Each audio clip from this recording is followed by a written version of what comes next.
Estamos continuando con nuestra serie Temas de importancia para la iglesia. Y hoy vamos a tocar otro tema que se ha arraigado dentro de la iglesia cristiana. Y es un tema que ha causado pues mucha confusión a los cristianos. Y se titula ¿Es bíblico decretar? Y vamos a leer Santiago 4 versículo 13. Cuando lo tengan digan ya.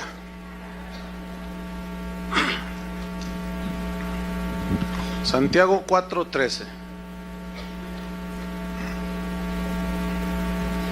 Dice así: vamos ahora los que decís, hoy y mañana iremos a tal ciudad y estaremos allá un año y traficaremos y ganaremos, cuando no sabéis lo que será mañana. Porque, ¿qué es vuestra vida? Ciertamente es neblina que se aparece por un poco de tiempo y luego se desvanece. En lugar de lo cual deberíais decir: si el Señor quiere, viviremos y haremos esto o aquello. Pero ahora os jactáis en vuestras soberbias. Toda jactancia semejante es mala. Y el que sabe hacer lo bueno y no lo hace, le es pecado. ¿Qué significa decretar? Según la Real Academia Española lo define de esta manera: es el dicho de una persona, la declaración de una persona que tiene autoridad y que tiene facultades para resolver, para decidir lo que se debe de hacer. Por ejemplo, un juez, en base a las evidencias que tiene, él hace una orden, un decreto, y dice: esta persona debe estar 15 años en la cárcel. El juez tiene la autoridad para dar esa orden. Eso es decretar. Se habla también de un decreto de un presidente. Nuestro presidente puede hacer decretos presidenciales por medio de los cuales él dice: de aquí en adelante ya no va a aumentar la gasolina. Decreto presidencial. ¿Cuántos dicen gloria a Dios? Pero también por un decreto presidencial, o sea, algo que él decide hacer porque tiene la autoridad, tiene la facultad para resolver situaciones y para decidir lo que se debe de hacer. También puede expropiar un predio, etcétera, etcétera, etcétera, por decreto presidencial. Ahora bien, ¿cuántos de ustedes han escuchado algo así como esto?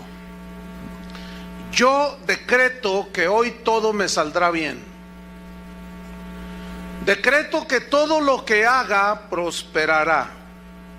Decreto bendición de todo tipo sobre mi familia. Decreto bendición sobre mi hogar, sobre mi negocio. Y decreto que Satanás no me tentará. Declaro y decreto que ninguna enfermedad tocará mi vida ni la de mi familia. En el nombre de Jesús, amén. ¿Han oído algo así alguna ocasión? Esta oración es supuestamente una oración cristiana. Ahora vamos a ver un decreto de un esotérico que me encontré allí en internet. Oigamos su decreto de él. Este decreto que voy a leer, o esta declaración de decreto, fue dada el 16 de noviembre del 2007, es decir, poco más de 3 años. Y dice el decreto así: decreto que no haya miseria en el mundo. ¿Ya se fue la miseria? Bueno. Decreto que el hambre desaparezca. ¿Ya se fue el hambre en el mundo? Decreto que los mares no se contaminen. Había de ver a Chapal aquí. Decreto que los animales sean libres y que puedan correr sin miedo alguno. El que va a correr soy yo. Imagínate un tigre ahí corriendo en libertad. Pero este está bien romántico. Este decreto está romántico.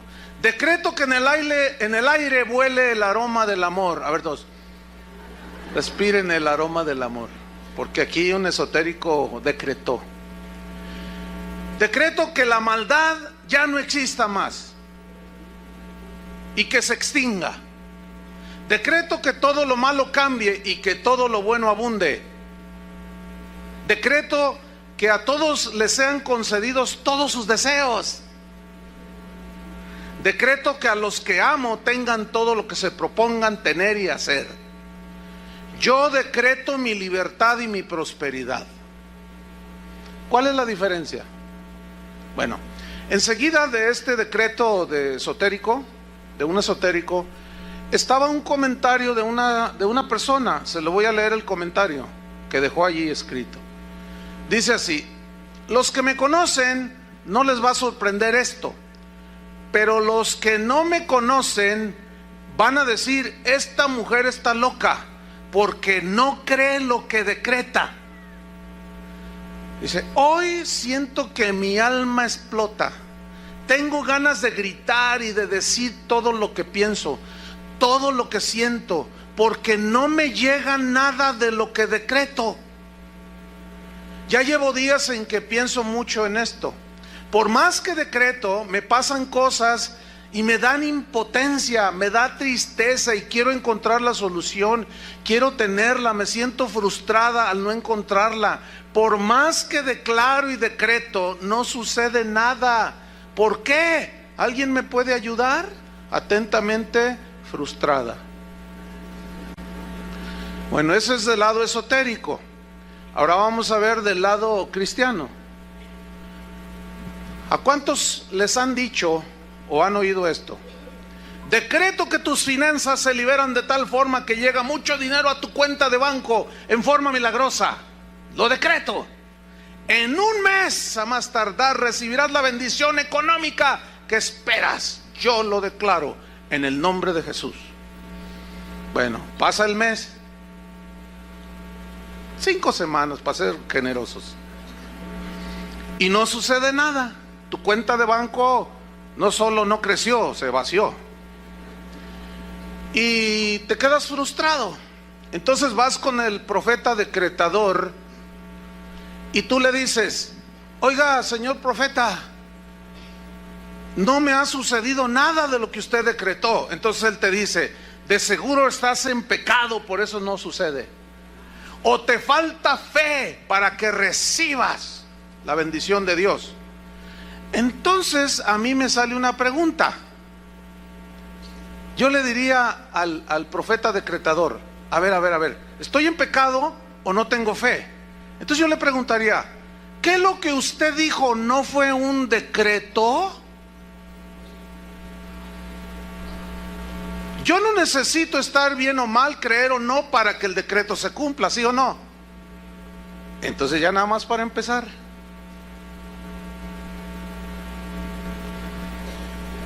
Bueno, contesta el profeta decretador, ¿verdad? A ver, contésteme, señor profeta. Bueno, te reprendo, Satanás, por cuestionarme. Bueno, entonces esto ya no es ni decreto tampoco, porque no se cumplió. Y un decreto se debe cumplir, ¿sí o no? Según la definición. Entonces, si no es un decreto, entonces no es ni más ni menos que un conjuro chamánico. ¿Qué es un conjuro? La Real Academia Española define conjuro como una fórmula mágica que se dice, como una expresión que se recita o algo que se escribe con el fin de conseguir algo que se desea. Es una declaración mágica para que algo suceda. O sea, yo decreto, yo hago, yo digo, con la esperanza de que suceda.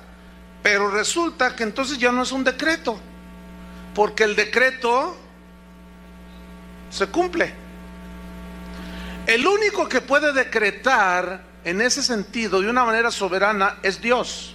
¿Por qué? Porque Él es el Rey de Reyes, Él es el soberano Señor del cielo y de la tierra. ¿Qué significa que Dios es soberano? Significa que nadie le dice a Él lo que haga, que Él no le pide consejo a nadie, que nadie le da instrucciones. Significa que Él tiene todo el poder y la autoridad para hacer como bien le plazca. Eso significa que Dios es soberano. Deuteronomio 26, versículo 16. Deuteronomio 26, 16. Dice así: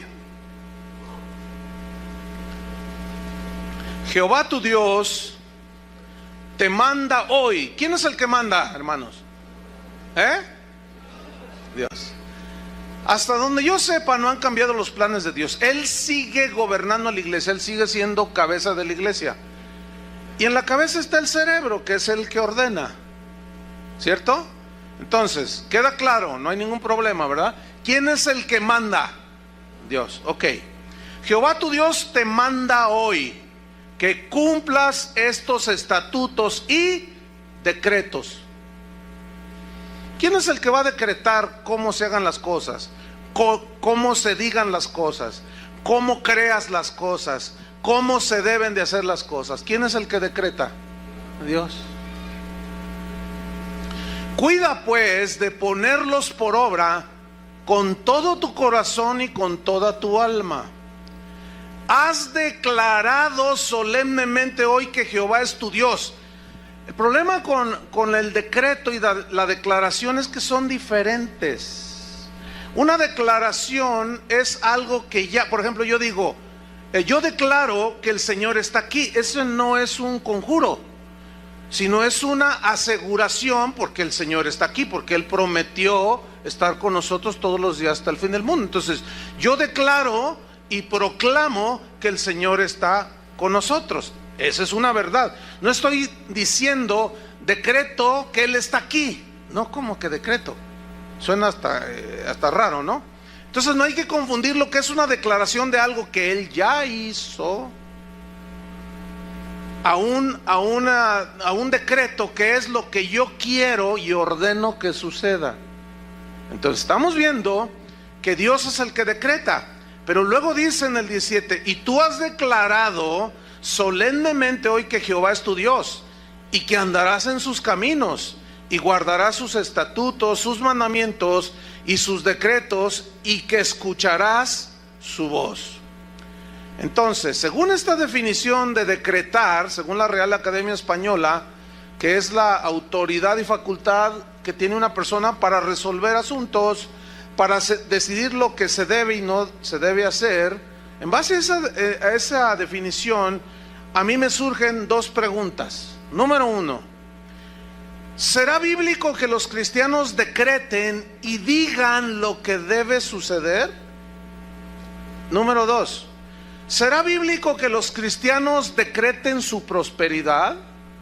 ¿Será bíblico que los cristianos decreten su felicidad o su éxito empresarial? Yo encontré por lo menos 3 problemas graves en esta doctrina. Número 1, agrede a Dios. ¿Por qué? Porque agrede a Dios mismo en sus planes que Él tiene para cada uno de nosotros. Por ejemplo, cuando yo me convertí, Él tenía una voluntad específica para mí, como lo tiene para ti.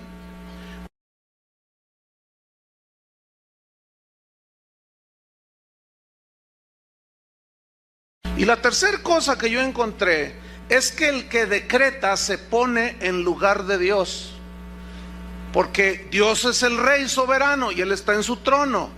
Entonces, si yo me pongo a decretar, porque decretar son declaraciones, no es ni siquiera oración. El que decreta entonces se pone en el lugar de Dios y le dice: Señor, hazte para allá, porque tú me diste autoridad a mí, ¿no?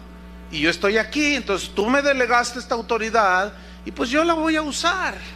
Entonces yo voy a bendecir a todo mundo y yo le voy a decretar a todo mundo. ¿Cuántos tienen negocios? Y levantan la mano. ¿Cuántos tienen negocios? A ver. Entonces ya levantan las manos. Entonces yo decreto que tu negocio en un año 5 sucursales. Yo decreto que tu negocio va, y yo decreto. Espérame. ¿Cómo sabes si en lugar de 5 van a ser 20 sucursales? Y yo ya le bajé a la bendición. No podemos ponernos en el lugar de Dios. El único que tiene autoridad para decretar, para resolver de maneras diversas y para decidir lo que pasará en nuestras vidas es Dios.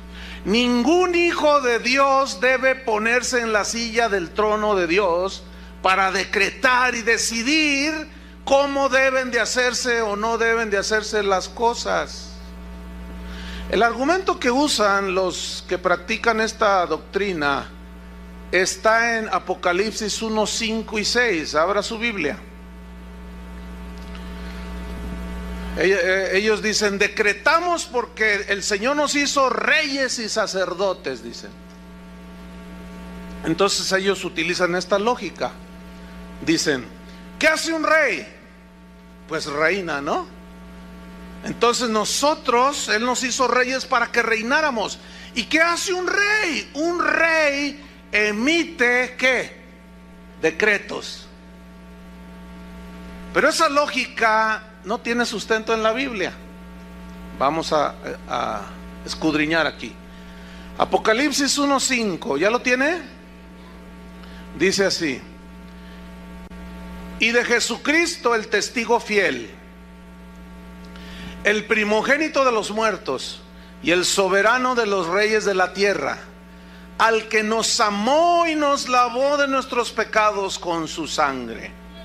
Versículo 6: y nos hizo reyes y sacerdotes para Dios su Padre. A Él sea la gloria e imperio por los siglos de los siglos. Amén. Ok. Estas personas interpretan estos versículos así. Esto es tomado de una predicación de uno de los que decretan de esta manera, y él está enseñando a un público amplio y dice: la autoridad de rey que tenemos es un derecho delegado por Cristo a sus hijos, y esta autoridad es para ejercer dominio y señorío. Dios le ha dado a cada creyente el derecho de ejercer poder y autoridad en su nombre. Poder es la habilidad divina para obrar cualquier cosa. Pongan mucha atención a lo que dice, ¿eh? Él te ha dado autoridad y poder para ordenarle a las circunstancias, a los problemas que se dobleguen. Tú tienes la autoridad para decretar y ordenarle a los problemas que se solucionen. Lo único que debes hacer es decretarlo en el nombre de Jesús. Simplemente tú le dices en el nombre de Jesús a las cosas y tú lo decretas, y estás usando el poder que Dios te dio y lo liberas a través de tu boca. Tu boca Dios te la dio para decretar, para atar y desatar. Esa situación temporal, tú, como decían, tú le vas a decir: esta situación temporal por la que estás pasando, como que él está poniéndoles un ejemplo, va a pasar tan pronto como tú le ordenes que se vaya, y que ordenes a los cielos y le des órdenes a la tierra en el nombre de Jesús. Entonces el mundo de las tinieblas tiene que oírte y tiene que obedecerte a ti, porque eres hijo del Dios Todopoderoso y tú eres intocable. Wow. Esto está diciendo que tú eres Dios. Qué triste que esto no lo sabía San Pablo. Qué triste, ¿no? Que estaba allí todo aguijoneado por un mensajero de Satanás y pues no conocía eso. La mayoría, bueno, la pregunta aquí es: Apocalipsis 1, 5 y 6. ¿Eso es realmente lo que dice? ¿Lo que significa nos hizo reyes y sacerdotes? Porque de ahí se toman ellos. Escúcheme bien, la mayoría de las mejores traducciones de la Biblia traducen estos versículos. Es muy interesante que lo traducen semejante del griego. Si nos vamos al griego, sale sin duda el verdadero sentido de la frase nos hizo reyes y sacerdotes para Dios su Padre. Y se lee de esta manera en el griego y en algunas versiones ya traducidas contemporáneas. Se lee así: Jesucristo, que nos amó y nos lavó de nuestros pecados con su sangre, escuche, ha hecho de nosotros un reino para Él. ¡Qué diferente! Y fíjense qué sentido recobra. Nos hizo para Él un reino. Hizo de nosotros un reino para Él. ¿En dónde está el reino de Dios? Según la Biblia, en el corazón. ¿Qué significa que el reino de Dios esté en el corazón de la persona? Que sus decretos, sus mandamientos, su palabra mora en nuestros corazones, ¿cierto? Y donde hay un reino, hay un rey. No puede haber dos reyes. Y Cristo, el rey de los verdaderos cristianos, es el que reina en ese reino que somos tú y yo. ¿Me expliqué? Entonces mira cómo recobra sentido. El que nos lavó de nuestros pecados con sus sangres ha hecho de nosotros un reino para Él. Él necesitaba que morar en nosotros para poder gobernarnos. ¿Entienden? Ha hecho para Él de nosotros un reino y nos hizo sacerdotes también para que sirvamos a Dios su Padre. A Él sea el poder y la gloria por siempre, así sea. Ok, Cristo gobierna, tiene su reino implantado en sus hijos, ¿sí o no? Porque un reino, pues es donde Él gobierna, es el área donde Él gobierna. Ok, como Él es el rey, Él es el que nos gobierna a nosotros. Entonces, ¿dónde está lo que nosotros somos reyes? No tiene sentido. No puede haber dos cabezas, porque como dice la Biblia, serían un monstruo, ¿verdad que se dice? Solo hay una cabeza, y esa cabeza ¿quién es? Cristo. Solo hay un rey, Cristo. Ok, somos reyes. Él es el rey de reyes. ¿Contento? Entonces, si Él es el rey de reyes, significa que Él sigue reinando sobre cualquier rey. Y si Él sigue gobernando sobre cualquier rey, ¿quién se debe someter a quién? Nosotros debemos de someternos al rey soberano, al que dicta y decreta cómo se hagan las cosas, porque es Él el que dice Él es el que dice cómo nos acercamos a Dios. Él es el que dice cómo nos debemos de arrepentir. Él es el que dice cómo debemos de tener nuestra familia. Él es el que ordena cómo se gobierna la iglesia. Él es el que decretó cómo se utiliza la fe. Él es el que enseñó. Él es el que decretó. Él es el rey. Hasta allí me van siguiendo, ¿verdad? Ok. Con malas interpretaciones como esta de las escrituras, muchos son arrastrados. En este caso, son arrastrados para usurpar el lugar que solo a Dios le pertenece, el trono. Hay una historia que sucedió allá en las Europas de la Edad Media, por allá. Un rey, allí en uno de esos países, que tenía un hijo. Y todos los reyes acostumbraban a que a sus hijos les ponían los mejores maestros, el mejor matemático, el mejor literario, el mejor geógrafo, todo lo mejor, los mejores maestros. Y había unos que sabían mucho y eran los tutores de los hijos de los reyes, y los educaban ellos en todos los conocimientos. Entonces se cuenta que había un rey que tenía un hijo, un príncipe. Entonces un día llegó el maestro, el tutor, para tener sus correspondientes clases, y encontró al hijo del rey brincando en la mesa de estudio, y brincaba y aventaba las cosas y las pateaba. Entonces aquel anciano sabio se le acercó y le dice: príncipe, debería de comportarse como corresponde al hijo de un rey. Y aquel príncipe, futuro rey, le dijo: a mí nadie me dice lo que tengo yo que hacer. Yo me comporto como me da mi gana. ¿No sabe quién soy? Soy el hijo del rey. Y aquel hombre sabio le contestó: precisamente porque eres el hijo del rey, no te puedes comportar como te da tu gana, sino como te debes comportar. Y cayó al mozalbete príncipe. Y nosotros decimos: somos hijos del rey. ¿Cuántos saben que somos hijos del rey? ¿No sabe quién soy? A mí nadie me va a decir, ni el rey te va a decir. A mí nadie me va a decir cómo yo haga las cosas. Yo aquí mando. A ver, espérame. Reyesillo de Tepito. O de Santa Tere, pues. Más cerquita. Cálmate, reyesito. Ok, el padre de aquel príncipe murió. Y el muchacho, en su momento, llegó a ser rey.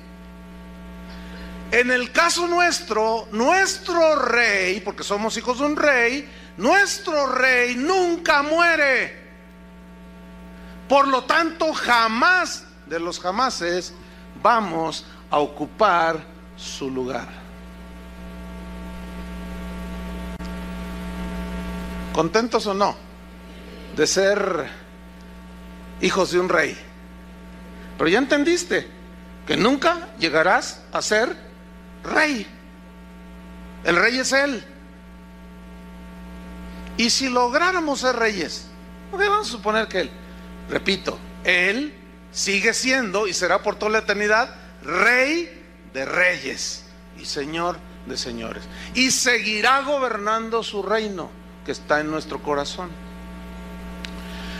Otro argumento que sacan a la luz los que creen eso de que somos reyes y por lo tanto debemos decretar cómo se hagan las cosas, está en Juan 14, versículo 12. Juan 14, 12.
Algunos se confunden un poco y dicen: pastor, entonces ¿cómo entender los pasajes cuando dice en Marcos: vayan y prediquen el evangelio, en mi nombre echarán fuera demonios, en mi nombre los enfermos sanarán, en mi nombre esto, en mi nombre esto? Bueno, esa autoridad sí se nos dejó. Oramos nosotros en su nombre por un enfermo, pero ¿quién es el que lo sana? Dios. Ahora, ¿cuántos saben que no todos los enfermos se sanan cuando oran por ellos? ¿Por qué? Porque sobre de eso está la soberana voluntad de Dios. Así es, la respuesta es sencilla. Juan 14:12, ¿ya lo tiene?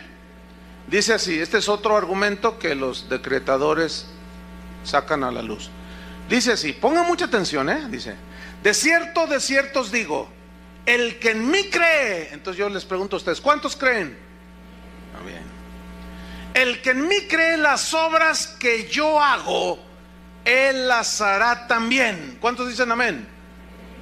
Pero luego dice, y aún mayores hará, porque yo voy al Padre. Uy, ¿cuántos han escuchado algo como esto? ¿Qué dijo Jesús ahí? Que todas las cosas que Él hizo, nosotros las vamos a hacer. Y no solo como Él, sino aún mayores. Y todos, ¡ah! ¿Ha oído eso? Ellos interpretan así: Cristo nos dejó la autoridad para hacer milagros y maravillas, aún mucho más grandes que los milagros que Él hizo y que las maravillas que Él hizo. Pero para fin de que sucedan, tenemos que decretarlo, dicen. Él lo dijo allí, ¿sí o no? La gente dice, amén. Ok, la respuesta viene a continuación. Vamos a suponer que la interpretación que le dan es correcta, que sí vamos a hacer mayores milagros, mayores señales, que esa es la interpretación típica. Pero si esta interpretación fuera la correcta, yo tengo por lo menos 5 preguntas. Tengo como fácil, saco 50 preguntas, pero nada más voy a decir 5 preguntas. Número 1, si esta interpretación es correcta, enséñeme quién ha muerto y ha resucitado por sí mismo. ¿Conoce a uno que haya muerto y haya resucitado por sí mismo? ¿Conocen alguno? A lo mejor alguien que nos escucha en internet dice, ¿yo? Bueno, ok.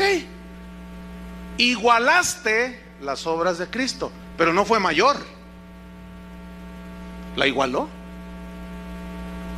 ¿Sí o no? Si esa interpretación fuera correcta,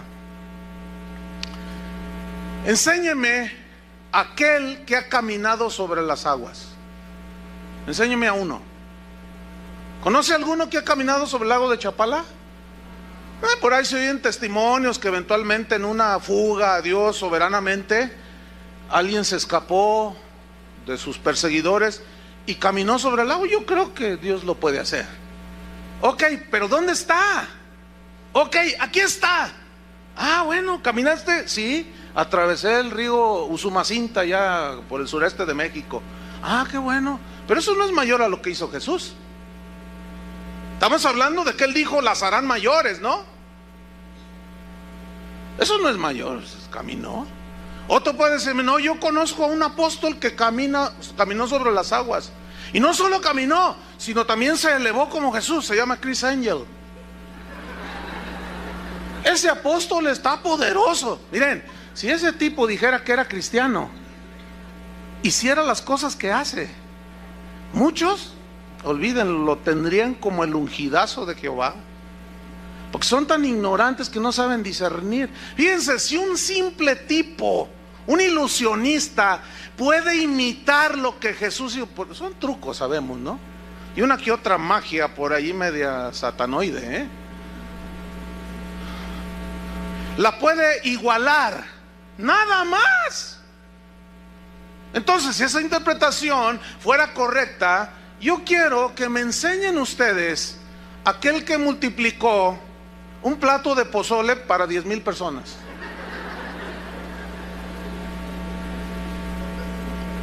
Que hayan ido, no sé, a lo mejor había una campaña a las afueras de Guadalajara y había allí 2,000 personas y alguien de buena, pues no había vendimia, no había cosas que vendieran, los oxxos quedaban muy lejos. Entonces la gente tenía hambre y alguien dijo, pues yo traje mi plato de pozole, señor apóstol, tráemelo para acá. Entonces que lo haya levantado y denles a todos. ¿Quieren con cebollita? ¿Quieren con picante? ¿Cómo quieren? Aquí ahorita. Y que hayan sobrado 10 ollotas de pozole. A ver, enséñemelo. ¿Conoce a alguien así? A lo mejor anda uno por ahí. Ok, pero igualó, nada más. ¿Sí o no? Una quinta pregunta. Enséñeme al apóstol que haya pasado una pared con la puerta cerrada, como lo hizo Cristo después de haber resucitado. Enséñenme a uno. ¿Hay alguno? ¿Conoce alguno? Métanse a internet y pregunten. Quizás por allí anda. Y si logran encontrarlo, no es más de lo que Jesús hizo. Pregunta: entonces, ¿a qué se refirió Cristo cuando dijo mayores cosas harán? Es obvio que a milagros y señales y maravillas no se refirió, porque si no, entonces ¿dónde están? Todos esos que predican de que nosotros haremos mayores cosas que Cristo, ellos no hacen, ni siquiera lo igualan. No pueden ni creer para que se les multiplique el pan en su casa y van al monte de Piedad a empeñar el reloj en el nombre de Jesús. O sea, no solo ni las igualamos siquiera, mucho menos las hacemos mayores. Entonces, ¿a qué se refiere Jesús? ¿Qué quiso decir aquí? La clave está en el pasaje, la clave está en la frase, porque yo voy al Padre. Esa es la clave para interpretar el versículo. O sea, las obras que ustedes hagan, las van a hacer igual que yo, pero aún las harán mayores, dijo. ¿Qué dice el versículo 12? Porque yo voy al Padre. ¿Qué significa? Escúcheme bien. La única manera en que los verdaderos creyentes harían las obras mayores que Cristo fue cuando Jesús les dijo: pero no los dejaré huérfanos, les enviaré el Espíritu Santo. Y ellos lo recibieron en Pentecostés. Ese Espíritu Santo vino sobre los creyentes, y entonces fue cuando los apóstoles hicieron obras mayores que Jesús. Pero no está hablando de milagros, porque no hay un milagro registrado en la Biblia que sea mayor que los que hizo Jesús. Entonces, ¿a qué se refiere? ¿Sabe a qué se refiere, hermano?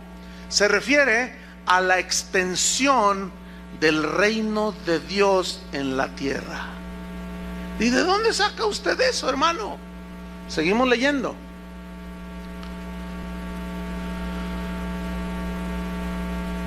El versículo 13. Quiero que note usted cómo está ligado hacer obras mayores a la oración. ¿Lo alcanza a ver? Versículo 13. Está ligado a la oración. Y si todo lo que pidierais al Padre en mi nombre, lo haré para que el Padre sea glorificado en el Hijo. Si algo pidierais en mi nombre, yo lo haré. Y si me amáis, guardad mis mandamientos. Número 1. ¿Cuál fue su mandamiento cuando Él se despidió de ellos? Id y predicad el Evangelio. O sea, extiendan el Evangelio. En mi nombre echarán fuera demonios. En mi nombre orarán por los enfermos, sanarán. En mi nombre harán estas cosas. Pero ya establecimos y vimos que no se refería a lo milagroso, sino a la extensión del reino. ¿Por qué? ¿Saben por qué, hermanos? ¿Sabían ustedes que Jesús no viajó más allá de 300 kilómetros a la redonda? Él nunca salió de la región de Judea. Nunca salió. Sus 33 años que él vivió, ahí los vivió. 300 kilómetros a la redonda, nunca salió. Jerusalén no llegaba ni a 60,000 la población de ese tiempo. Entonces, ¿qué sucede cuando viene el Espíritu Santo que les prometió? Ellos fueron por todos lados. ¿A dónde? Alrededor del mundo, ¿cierto? Cumpliendo el mandato de Jesús. Vayan y prediquen. Ok. ¿Sabe que el apóstol Pablo viajó, hizo 3 viajes misioneros y superó a Jesús el número de gente a la que le predicó? Superó a Jesús con mucho los países y las naciones que él tocó con sus pies y predicó. A eso se refería. Pedro mismo, cuando recibieron el Espíritu Santo, predicó, y en un solo sermón, ¿cuántos se convirtieron? 3,000. Estableció el reino de Dios en 3,000 nuevos creyentes. ¿Sí o no? A Jesús nunca se le convirtieron 3,000 en un mensaje. Al contrario, al final de su vida se quedó con 11. ¿Sí o no? A eso se refería. Te voy a decir algo, hermano. En los años 90 yo hice un viaje. En esos años yo viajé muchísimo por todo el mundo. Hice un viaje en una ocasión, en los años 90, al Sudamérica. En un mes, hermano, yo le prediqué a más de 1,000,000 de personas. En un mes.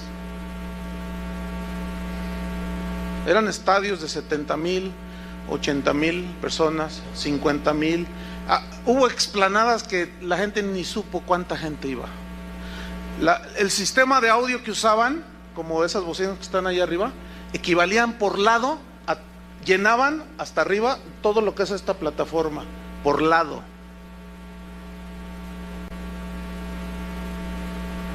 Le gané a mi Cristo. A eso se refería, hermanos. ¿Saben que este mensaje sale a todo el mundo en tiempo real? En este preciso momento, del registro que tenemos, hay, no sé ahorita cuántos países serán, que nos escuchan ya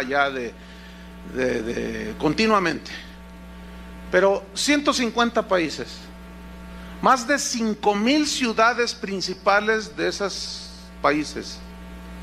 En este momento están escuchando esto. ¿Sabe a cuántos miles de personas equivale eso?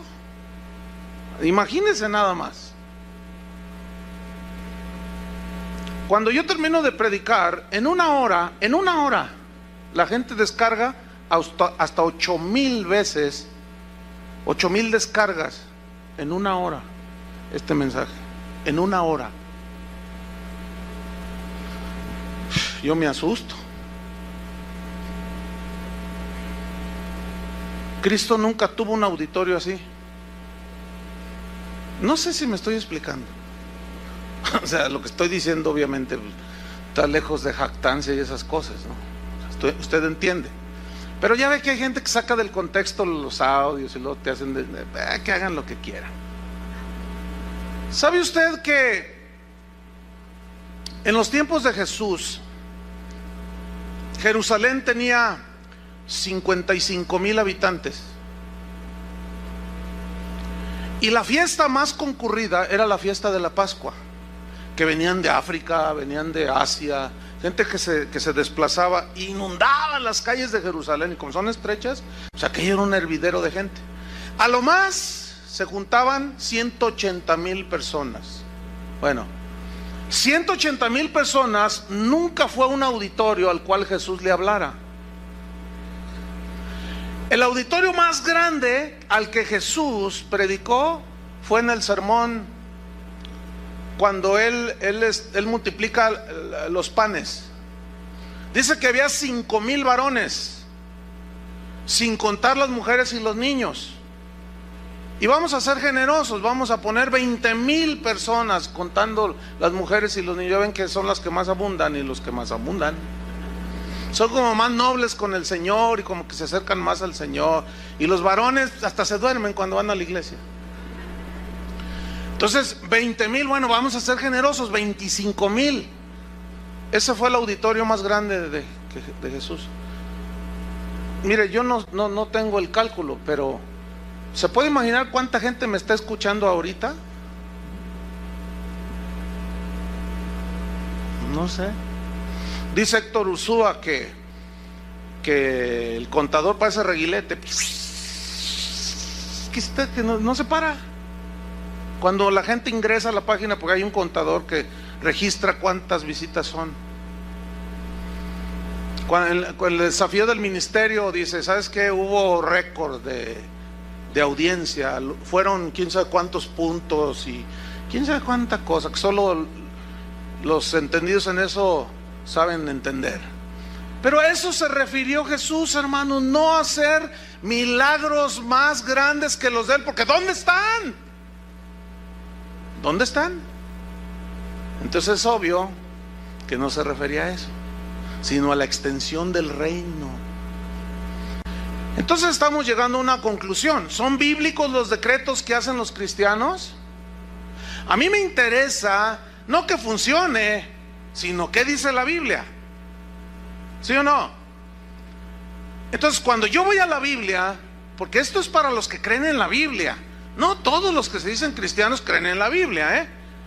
Hay unos, como por ejemplo los católicos, dicen creemos en la Biblia, pero en las tradiciones también, en la tradición de la iglesia.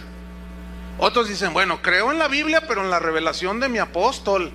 Creo en la Biblia, pero en las revelaciones proféticas que me da Pancho Pantera, el profeta Pancho Pantera. No. Las escrituras son la fuente para el cristiano, son la única fuente de revelación para el cristiano.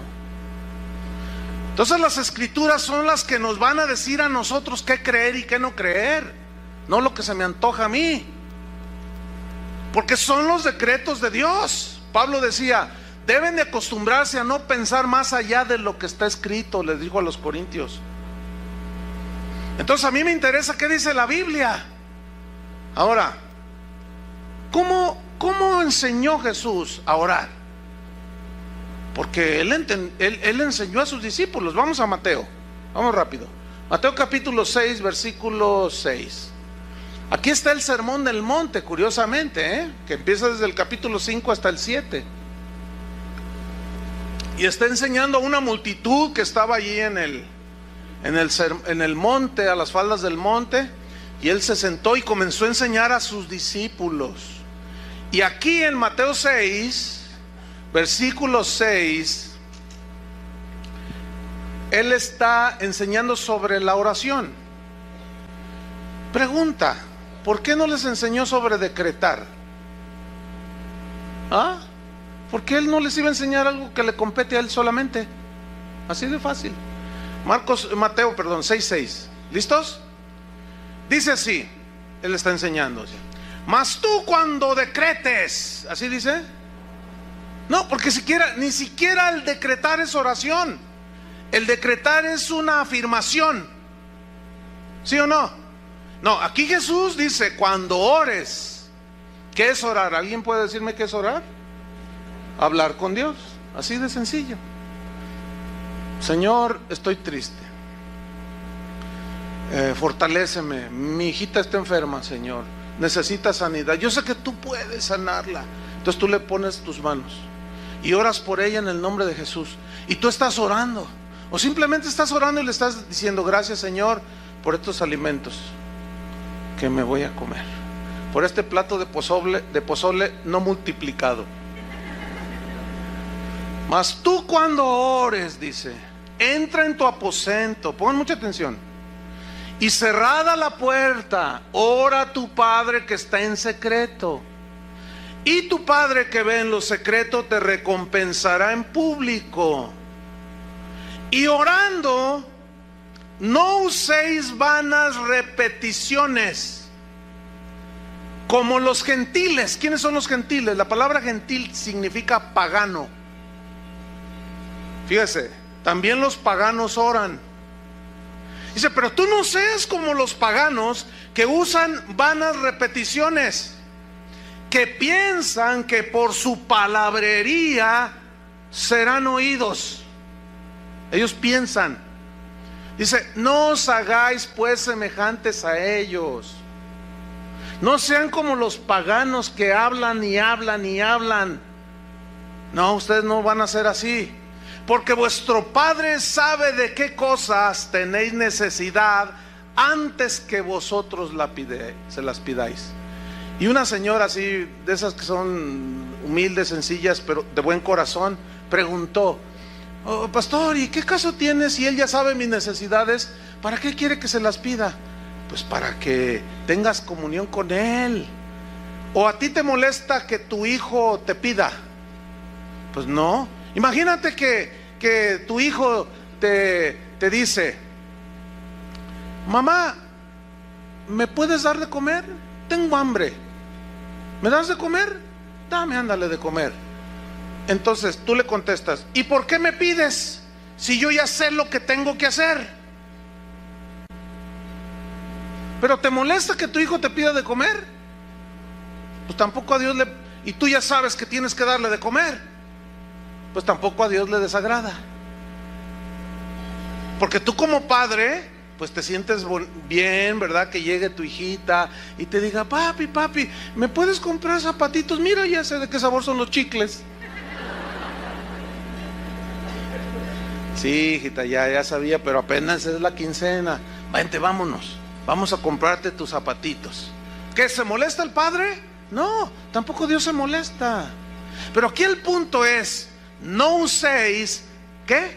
Vanas repeticiones. Esa frase en el griego, batalogeo, significa, escuchen bien, repetir algo ociosamente. ¿Qué es ociosamente? Sí, sin ton ni son, que ni sabes lo que dices. Significa parlotear sin medida. O sea, dice el diccionario, es decir, proferir frases carentes de significado espiritual y mecánicamente son repetidas. Es una referencia a las oraciones de los paganos, que piensan que porque están haciendo tipo chamán, no tengo nada, o porque confiesan positivo, hoy me va bien, pura palabrería. Dice, ¿y cómo oran esa gente? Como los paganos. Y ese tipo de oración ya se metió en los cristianos. Y eso es a lo que se refería Jesús. No oren como los paganos. Ellos piensan que porque hablan, decretan, dicen, establecen y cuanta cosa, ya todo les va bien. Porque escúcheme bien, el pensamiento positivo tiene su origen en la metafísica de Aristóteles, casi 300 años antes de Cristo. Él hablaba de la metafísica del lenguaje. Filósofos 300 años antes de Cristo decían: habla positivo para que tus circunstancias cambien alrededor. Y eso es exactamente lo que usted se encuentra en internet por todos lados. Pura filosofía aristotélica. Pero esa filosofía ya se metió a la iglesia. El problema es que la maquillan con 2 versículos y ya dicen: es revelación cristiana. No, hombre, ¿qué va a ser revelación cristiana? Porque si yo decreto y ordeno que sucedan las cosas, entonces ¿para qué necesito a Dios? Él quiere que dependamos de Él. Entonces no es decretando, no es declarando que usted va a ser bendecido por Dios. o que usted va a recibir no sé cuántas cosas. La palabra bendición es algo, hay algo que precede a la bendición. Por ejemplo, yo les pregunto a ustedes, ¿cuántos quieren la bendición de Dios? Pues todos levantan la mano. Pero ¿saben qué es lo que precede a la bendición de Dios? La obediencia a sus decretos. Deuteronomio 28: si oyereis y obedeciereis y hiciereis atentamente la voz de Jehová tu Dios, y si tú guardas estas cosas y las obedeces, yo también te digo que vendrán sobre ti todas estas bendiciones y te alcanzarán. Bendita será tu entrada y tu salida. Bendita será tu casa, bendita será el fruto de tu vientre, bendito tu trabajo, bendito todo lo que hagas, bendito esto, prestarás a otros, tú nunca irás al monte de piedad a pedir prestado.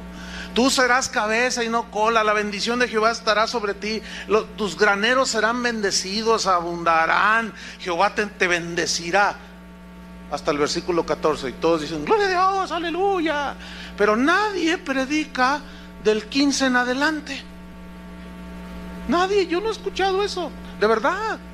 Eso de Deuteronomio 28, de los decretadores de la bendición, nada más citan hasta el 14. Pero a partir del 15 hasta el 60 y no sé cuántos, son más. Dice, pero también te digo que si no obedeces a Jehová tu Dios, vendrán sobre ti todas estas maldiciones y te alcanzarán. No te ajustará la comida. Tus hijos serán rebeldes, tú te volverás loca. Así dice. Desvariarás en tu mente, dice. Pedirás prestado, serás esclavo de otros. Entonces, ¿quieren la obediencia? ¿Quieren la bendición? Obedezcan la palabra de Dios. Todas las promesas de Dios están condicionadas a la obediencia. Todas. Absolutamente. Entonces, si yo decreto para ustedes prosperidad, escúcheme bien, anulando tu estado espiritual actual, si tú andas en adulterio, si tú eres un ladrón, si tú eres